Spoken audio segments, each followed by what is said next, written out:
Buying a home sounds simple on paper. Get pre-approved, start looking at homes, make an offer. But what no one tells you is that the real challenges don't show up at the beginning.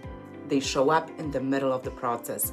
And especially here in Connecticut, there are things that will catch you off guard, confuse you, and in some cases, cost you a lot of money if you don't understand them up front.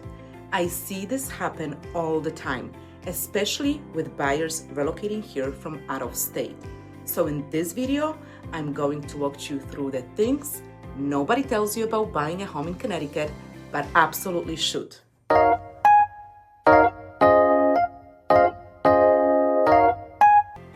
Let's start with something that surprises almost every buyer: property taxes. Because in Connecticut, the price of the home does not tell you what your monthly payment will feel like. You could be looking at two homes that are both $500,000, same size, similar condition, but your monthly payment could be hundreds of dollars different. Why? Because every town has a different mill rate. And what that means is some towns might look more affordable up front, but they carry higher taxes long term. And here is where buyers make the mistake. They fall in love with the house first, and then they look at the taxes after. And suddenly, what felt comfortable doesn't feel comfortable anymore. So when you're buying in Connecticut, you're not just choosing a house, you're choosing a tax structure. And if you don't understand that from the beginning, you might be shopping in a price range that doesn't actually match your budget. Next thing that no one really explains properly is what it means to buy an older home, because Connecticut has a lot of them. And when buyers come in, especially from newer markets, they expect homes to feel updated, clean, almost perfect. And then comes the inspection, and suddenly you're seeing things like older roof, older electrical panel, aging heating system, and it feels like everything is wrong. But here is the truth. A lot of this is completely normal in Connecticut. The issue is not that the home has imperfections. The issue is that buyers aren't prepared for what's typical here. So instead of asking, is this house perfect? You should be asking, is this house typical for this market?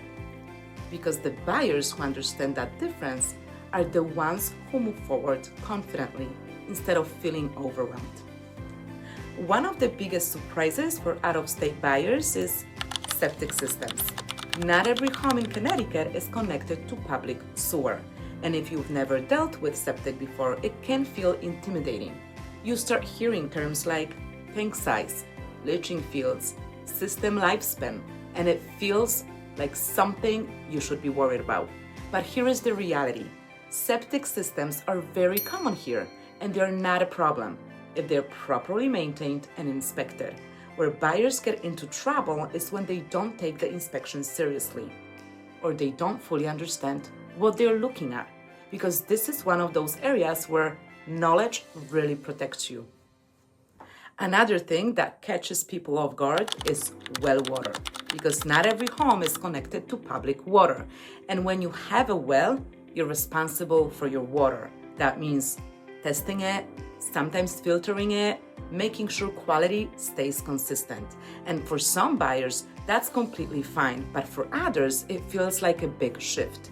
And again, it's not that it's bad, it's something you need to be prepared for, because buying a home here isn't just about the house, it's about how you live in it.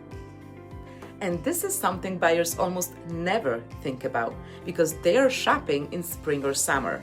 But Connecticut winters, that's when your house really gets tested.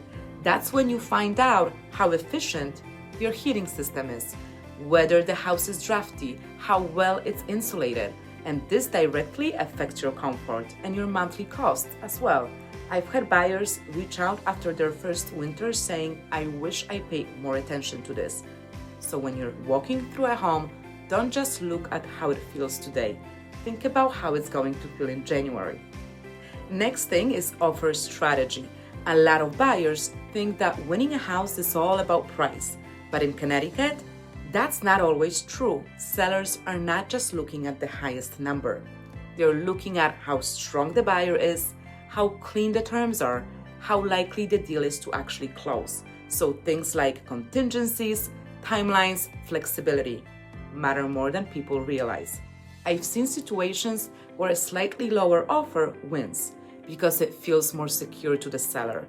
So writing an offer is not just about what you're willing to pay, it's about how you position yourself. And this is the part of the process that tests buyers the most, the inspection, because the report will always feel overwhelming. You will see pages of notes, things that sound serious, things you weren't expecting. And your first reaction is usually, is this a bad house? But the truth is, every house has issues. The goal is not to find the perfect house.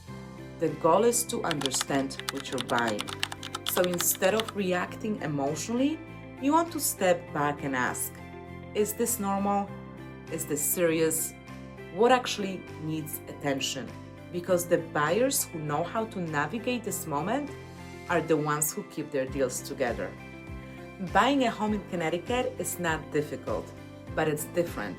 And the buyers who have the best experience are the ones who understand these things before they get into the process. Because once you understand what to expect, everything becomes a lot more manageable. If you're thinking about buying, especially if you're relocating to Connecticut, I make videos like this to actually prepare you for what's ahead. So make sure you subscribe, and if you're ready to take the next step, you can always reach out to me directly. I will guide you through it right away. I will see you in the next video.